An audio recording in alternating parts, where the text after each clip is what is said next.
did I tell you guys? The NBA front office's belief in Giannis getting traded before the NBA trade deadline have grown. Numerous NBA front offices began operating under the belief in recent days, arguably with great conviction, that even before that, a Giannis Antetokounmpo trade before the February 5th trade deadline at 3 p.m. has become unexpectedly possible. The Milwaukee Bucks have had grudgingly realization that trading Giannis Antetokounmpo might finally be what's best for both sides. Finally, the Milwaukee Bucks are waking up. At the end of the day, this is inevitable. You can't get anything done with Bobby Portis, Kyle Kuzma, and one first-round pick. And then obviously, they're at the bottom of the East. How on earth are they going to turn it around and be a championship team? It's not possible. Giannis is pretty much already checked out. And to be honest, I'm sure they're having conversations right now about where they're going to move Giannis to and what the Milwaukee Bucks want in return. Obviously, it's going to be young guys, first and second round picks. Now, there's only a few teams. I know a lot of people are saying that the Miami Heat, it's not possible for him to go there. Obviously, anything is possible. Is it likely? I don't know. It depends. Because what are the dark horse teams? I'm not really worried about the teams that are always linked, like the Golden State Warriors and the Miami Heat. What are the dark horse teams? Could the Spurs want to join in? Could OKC want to join in? How desperate are some of these other teams that want to win right now? Speaking of the Golden State Warriors and the Miami Heat, teams have been linked to Giannis like this. The Warriors and the Heat believe a Giannis trade is something that will play out over the summer. Per Brent Siegel, let's get into the video. In the conversations I've had with league personnel around the NBA, multiple other teams who have even been rumored and linked to Giannis, whether it's the Warriors, the Heat, any team that you really talk to, they get the sense that this is something that's going to play out in the summer. They don't think that Giannis is going to up and request a trade with 14 days before the trade deadline.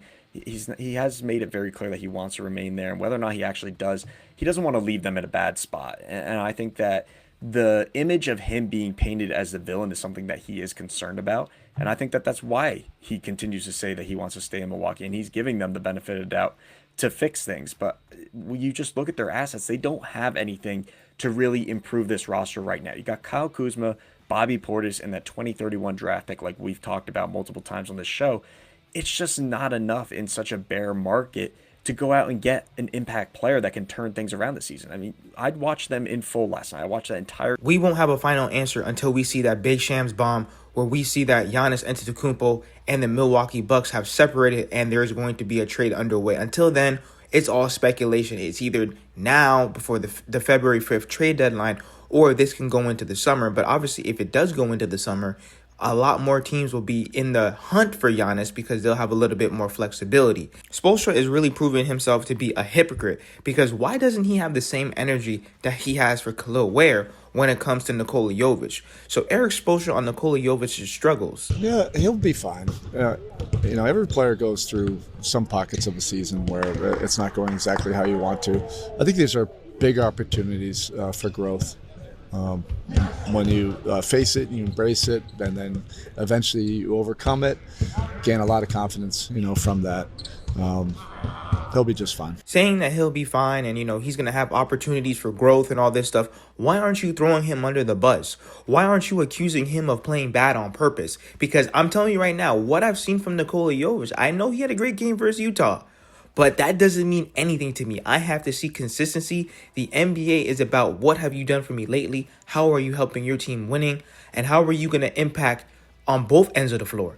I don't care what Nikola Jovic says. He's been in the league for plenty of years. What is he good at? He doesn't use his size. He can't rebound. He doesn't finish. He has inconsistent shooting. So why is Spo not dragging him through the media like what he does when he wants to talk about Khalil Ware?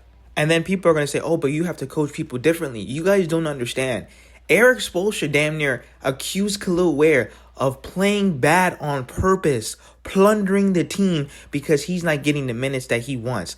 But that is one of the most diabolical statements I have ever heard. And the same smoke that he has for Khalil Ware, he needs to have for Jovic. Jovic is not a 2-year player. He's been in the league for multiple years, playing overseas, playing with Joker. He has loads of experience, been to the playoffs, been to the NBA Finals. There's no excuse. And to be honest, he's just full of excuses. He says, I want to play good, but I'm not making shots right now, and I get a little bit down on myself. That's it. And you can't get down on yourself. He's always dropping his head when he misses a shot or when he makes a mistake. Bro, you got to get back on D. There's no excuse. He says, I want to win. They want to win too. And I mean, at the end of the day, I want to be a great player. That's what drives me every day, not the fact that coaches have to drive me. Every day, I drive myself, and I think I'm my biggest motivator. That's about it. We don't run a lot of plays, so I have to figure out how, as a 5, do I space the floor and do what I do. Sometimes I feel like I'm lost on the court a little bit, like it's spacing, because I'm not sure where exactly to be. But yeah, that's about it. I think it's simple as that. But my thing is, you've been in the league for so long. You've been around these guys. You haven't been switching teams. How do you not know where to be on the court? And that's the foolishness that I'm talking about, is that Jovic has all this room to mess up and pretty much tell us he has no clue what he's doing out there. He's mentally weak and he's soft. And don't get me wrong, Khalil Ware has his own issues. But this Miami Heat team is not talented enough to not play Khalil Ware.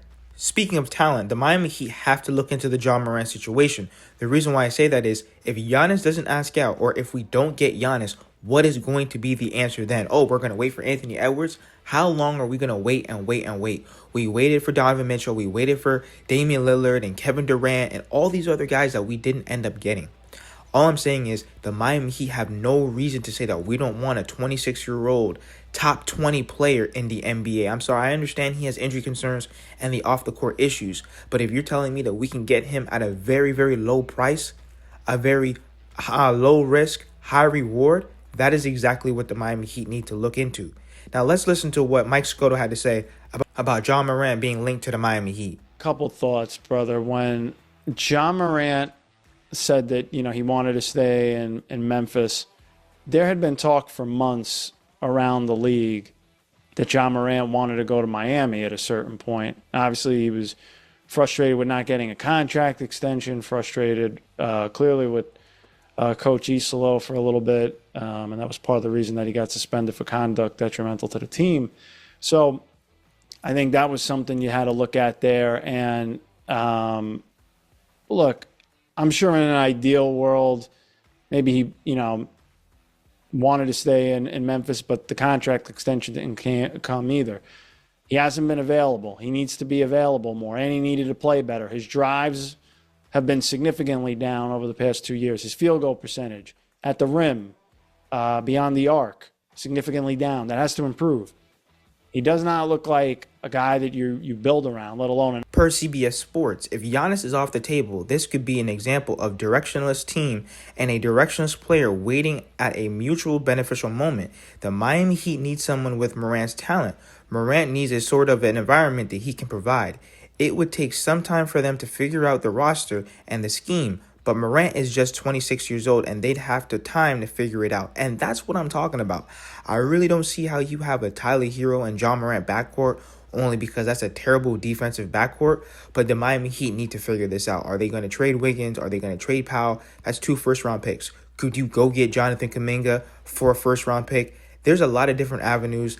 I understand they want to do this blended build and they don't want to tank, but at the end of the day, they need to pick a direction. They have to pick a direction. They have to pick who are the priorities on this team. I love Kasparis. I love Bam. Tyler, the biggest thing for him is the injuries. How can you continue to miss so many games? When it comes to Jovic, how are you going to be so inconsistent? Jaime, can he continue to grow his game? Because we've seen him have good seasons, but at the same time, teams will out-scheme him. He needs to improve. Will Khalil Ware finally get out of this up and down slump? Can he be the big man of the future? Can him and Bam work together? Can Erik Spoelstra stop the foolishness when it comes to Khalil Ware? So there's a lot of questions when building for the future. I think if I had to pick right now, I might pick Jaime Jaquez Jr. But Keldon Johnson's got an argument. Naz Reid, as always, has an argument. I don't want to go too deep into like the Deuce McBride pool of candidates. I'll tell you who's coming is Grayson Allen. If this bench thing is permanent for him and he becomes eligible, he's coming. And I'll tell you, Ayo Dosunmu, totally under the radar season, although all the smart teams are trying to get him from the Bulls. And the last thing I'll say is I don't go through every candidate.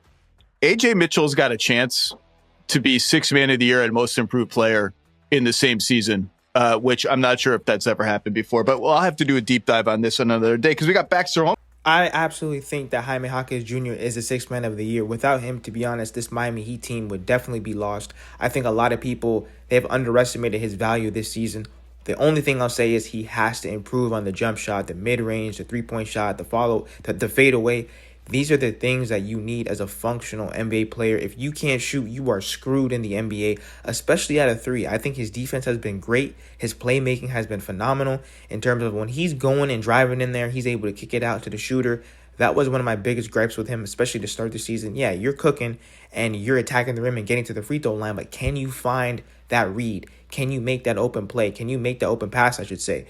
These are the things that I'm looking for from the young guys, that they're improving, getting better, and at the end of the day, they're long-term pieces for the Miami Heat.